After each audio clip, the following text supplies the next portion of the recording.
Hello বন্ধুরা, আমি সুস্মিতা। নতুন আরও একটা ব্লগ ভিডিওতে সবাইকে স্বাগত জানাই। নতুন আরও একটা দিন তোমাদের সাথে শুরু করলাম। কে কোথা থেকে ভিডিওটা দেখছো এবং কেমন আছো অবশ্যই কিন্তু কমেন্ট করে জানিও। আর এখানে সকাল থেকেই ভিডিওটা শুরু করেছি। আর আজকে গাছগুলোতে না মানে খুব সুন্দর ফুল এসছে, মানে ওই একটা দুটোই এসেছে, কিন্তু ওই আর কি শীতকালে যা আসে তাই ভালো। তো সকালবেলা ঘুম থেকে উঠে আমি সকালবেলা যে জিরার জলটা বা লেবু জল যেটাই খাই না কেন সেটা এখানে করে নিই, বাসনগুলোকে এখানে গুছিয়ে নিচ্ছি।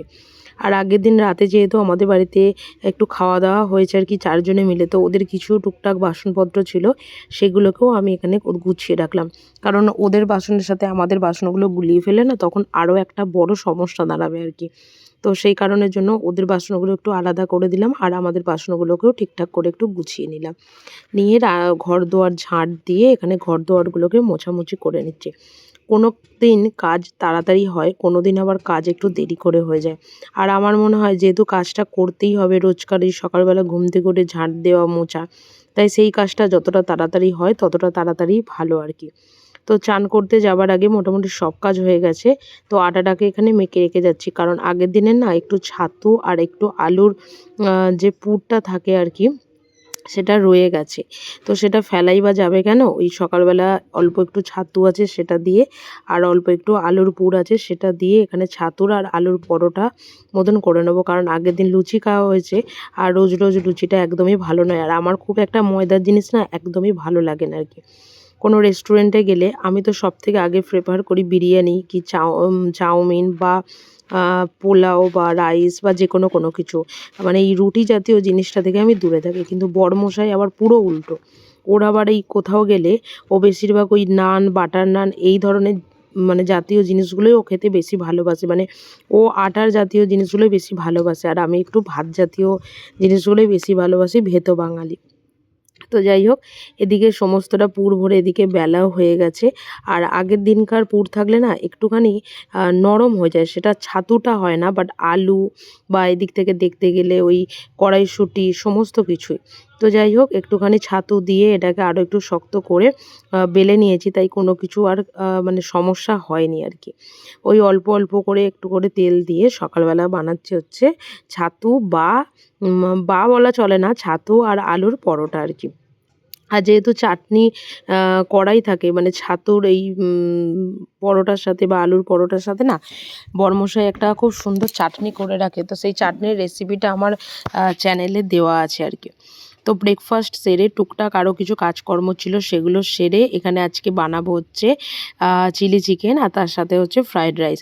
কদিন ধরেই না ফ্রায়েড রাইস আর চিলি চিকেন খেতে খুব ইচ্ছা করছিল, আর ইচ্ছা করলেই খেতে হবে, তাই দোকান থেকে কিনে খাওয়ার থেকে আমার মনে হয় বাড়িতে খাওয়াটা অনেক ভালো। এটা যদি আমাদের ওয়েস্ট বেঙ্গল হতো, হয়তো 100 টাকা 150 টাকার মধ্যে হয়তো রাইস বা চিলি চিকেনটা পাওয়া যায়, কিন্তু আমরা যেখানে থাকি 100-150 টাকার কোনো প্রশ্নই ওঠে না। তাই যে পয়সায় বাইরে চিলি চিকেন রাইস খাবো, আমার মনে হয় সেই পয়সায় বাড়িতে রাইস বা চিলি চিকেন নিয়ে এসে সবাই মিলে খাওয়া হবে, এবং সবার থেকে বড় কথা হচ্ছে চিকেনটা রয়েও যাবে পরের দিনের জন্য আর কি। তো যাই হোক, এদিকে চিকেনটাকে ম্যারিনেট করে রেখে দিয়েছিলাম। আর চিলি চিকেন এখন সবাই বানাতে জানে, আর বড়মশাই খুব একটা না কোটিংটা ভালোবাসে না, তাই খুব অল্প করে, মানে আগে প্রচুর কর্নফ্লাওয়ার দিতাম আর কি।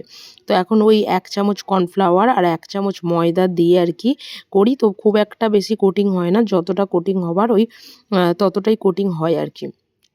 তো এখানে চিকেনগুলো সমস্ত কিছু ভাজা হয়ে গেছে, আর এদিকে পেঁয়াজ আর ক্যাপসিকামটা ভেজে সমস্ত রকমের সস দিয়ে এখানে চিলি চিকেনটাও করে নিয়েছি।